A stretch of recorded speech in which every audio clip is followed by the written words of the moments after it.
This is the Lone Crater YouTube. We hope this video helps. You'll start by verifying prerequisites. Check Windows Update and confirm the correct build so drivers match. Once done, open Settings Devices and flip Bluetooth on. This engages the radio. Make sure airplane mode is off and your peripheral is set to pairing mode so Windows can see it. I want you to watch the Bluetooth icon appear in the Action Center.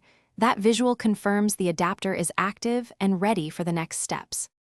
Next, open Device Manager and inspect the Bluetooth adapter for warning icons. That tells you if the driver is failing. If a problem shows, try Update Driver using Windows or download the vendor's driver. Updating fixes protocol mismatches. If an update broke things, roll back. Then open Services, locate Bluetooth Support Service, restart it and set its startup type to automatic so pairing works after reboots. These steps address most connection failures caused by software or service issues. Finally, remove any existing pairing and use Add Bluetooth or other device to repair. Fresh pairing clears stale profiles. If pairing still fails, run the built-in Bluetooth troubleshooter.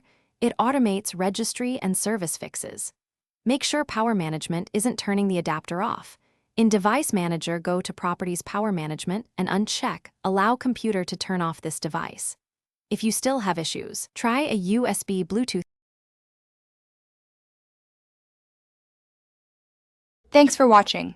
Consider subscribing if we helped you.